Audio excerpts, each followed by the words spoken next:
climatique et transition énergétique juste. Voilà 12 enjeux de l'heure qui attirent l'attention des leaders d'Afrique. Le président Macky Sall est en première ligne du plaidoyer ici, à la COP28 de Dubaï.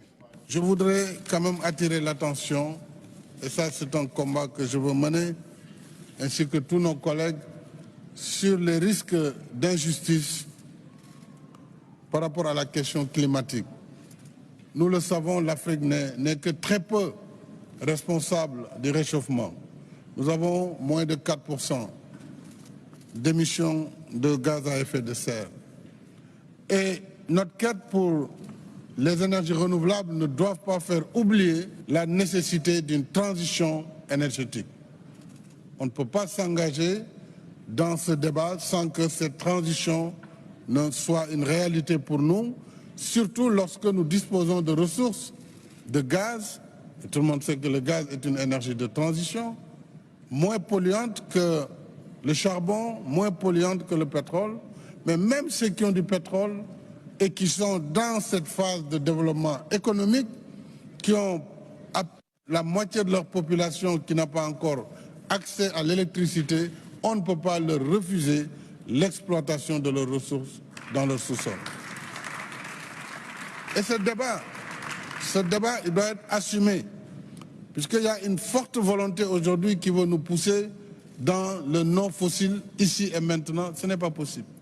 Le Sénégal est un modèle qui inspire l'Afrique à travers ses performances exceptionnelles réalisées dans le mix énergétique. Le président Macky Sall est bien placé pour exprimer une vive préoccupation des pays africains qui aspirent à l'industrialisation grâce à leurs ressources naturelles. Je voudrais que nous retenions dans les conclusions de cette rencontre que l'Union africaine puisse insister par une décision souveraine continentale pour soutenir la transformation industrielle des productions africaines, la transformation des minerais et des hydrocarbures sur le continent, de façon à faire participer l'Afrique dans les chaînes de valeur globales, de faire en sorte que la valeur ajoutée également soit en Afrique, ainsi que les emplois. Et c'est comme ça que les investissements étrangers verts pourront contribuer à cette création d'emplois et de valeur ajoutée en Afrique. Faire de la transition énergétique une réalité et bâtir un cadre d'expression des transferts de technologie. L'idée fait son bonhomme de chemin et s'impose au premier rang de l'agenda diplomatique de la COP28. Dans la foulée, le président de la République Macky Sall poursuit son plaidoyer dans le tempo d'une intense activité diplomatique avec l'Union africaine et la BAD. Le fil rouge du discours présidentiel s'articule autour de la préservation de la planète en tenant compte des besoins des pays africains. L'Afrique a un besoin légitime de développement. L'Afrique a un besoin légitime d'industrialisation. Il nous faut transformer ces matériaux, il nous faut transformer pour donner de la valeur ajoutée et pour donner des emplois à la jeunesse du continent. Donc c'est là l'enjeu fondamental, le financement de cette industrialisation qui passe nécessairement par la disponibilité d'une énergie bon marché, d'une énergie certes verte, mais ne tombons pas dans le piège simplement du tout vert pour vraiment enjamber les réalités de l'Afrique aujourd'hui. C'est-à-dire que l'Afrique doit bénéficier d'une transition énergétique juste et on doit accompagner cette transition énergétique. Des pays qui sont dettes pour financer leurs projets verts. L'inspiration vient du Sénégal et de son chef d'État qui demande l'accompagnement des pays développés. Il faut mobiliser la communauté internationale et les partenaires, y compris partenaires privés, sur la valorisation de ce potentiel d'énergie renouvelable sur le continent, tout en accompagnant les énergies fossiles de transition, notamment le gaz, et pouvoir être au rendez-vous de 2050-2055. Quoique c'est de la seule façon que nous pourrons réussir notre industrialisation, que nous pourrons donner l'emploi à notre jeunesse qui n'a pas vocation à aller périr dans la Méditerranée ou à se retrouver en Europe ou aux États-Unis.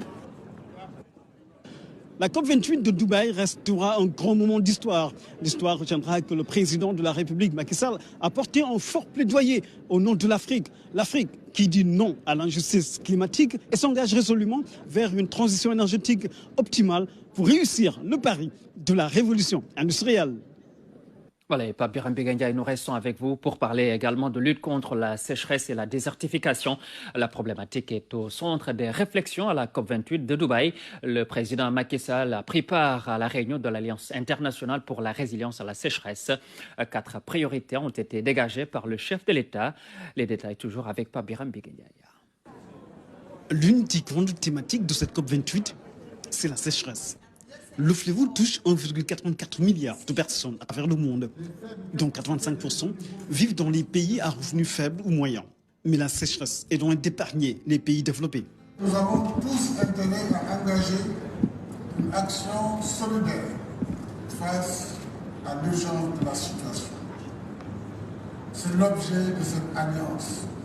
Il s'agit de sensibiliser et surtout de collaborer par des actions concrètes, notamment le transfert de technologies, le partage d'expertise et d'échanges de meilleures pratiques, comme par exemple l'exploitation optimale de l'eau dans ses différents usages. L'Alliance internationale pour la résilience à la sécheresse est un outil précieux pour faire face à ce fléau qui menace notre écosystème. Le président de la République, Macky Sall, tire la sonnette d'alarme et fixe des priorités, parmi lesquelles l'accélération de la mise en œuvre de la Convention des Nations Unies sur la lutte contre la désertification et la sécheresse. Mais pas que. Il s'agit de nous accorder sur une transition énergétique juste et équitable, tenant compte des besoins spécifiques de l'Afrique en matière d'industrialisation et d'accès universel à l'électricité. Il faut intensifier les efforts de mise en œuvre de la Grande Muraille verte par le reboisement et la gestion durable des terres et l'appui des initiatives agro-silvopastorales, en particulier les petits projets ruraux portés par les jeunes et les femmes.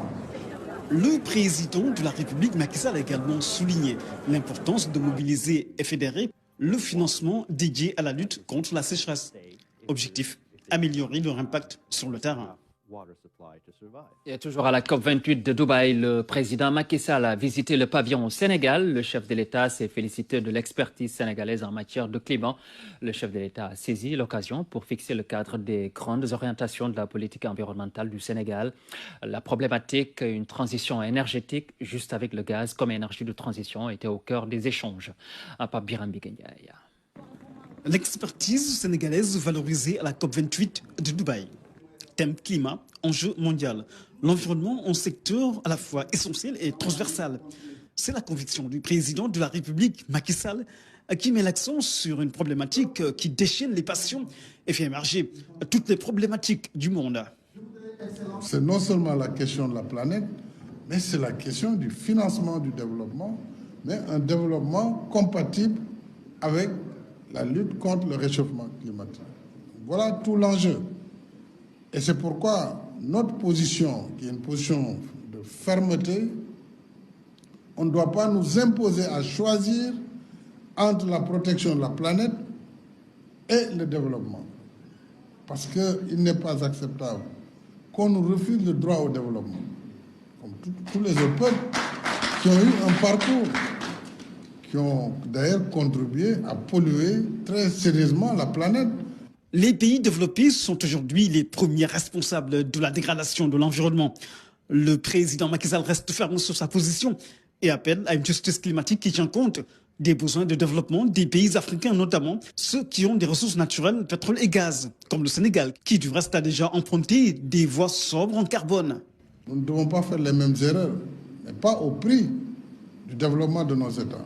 Il n'est pas normal que les pays développés, industrialisés, qui sont les principaux responsables de la pollution et du réchauffement, disent que pendant qu'ils continuent à utiliser les sources les plus polluantes, dont le charbon, aujourd'hui le charbon est exploité de la façon la plus optimale dans les pays de l'Union européenne, aux États-Unis, en Chine, en Inde. Il n'est pas acceptable pendant ce temps qu'on veuille nous empêcher, nous, pays en développement, disposant de ressources naturelles, moins polluantes comme le gaz, de ne pas financer cette énergie. Voilà tout le combat que nous menons. C'est un combat de justice et de droit au développement. Je sais que ça va être difficile, mais restez ferme. Et il faut aussi que nos experts comprennent, et notre société civile surtout, que ce combat, ce n'est pas un combat contre le climat. C'est le droit au développement. Nous avons en moyenne en Afrique la moitié de la population qui n'a pas encore accès à l'électricité. La moitié. Alors, donc nous, notre enjeu, c'est l'accès universel à l'électricité. Bien sûr, on peut le faire en combinant des sources renouvelables, augmenter dans notre mix la part du renouvelable, ce que nous faisons. Nous sommes à 31%. Mais si tous ces grands pays étaient à 31%, il n'y aurait plus de risque. 31% d'énergie renouvelable dans la production en électricité du Sénégal. C'est une prouesse. Le Sénégal qui marque déjà des points dans l'atténuation du réchauffement climatique. Mais derrière cette option se cache une grande et belle ambition. Nous avons fait le pari d'aller vers les énergies renouvelables, mais il nous faut une base. La base pour nous aujourd'hui, ça va être le gaz. Et le gaz nous permettra de polluer moins avec le fuel qu'on utilise.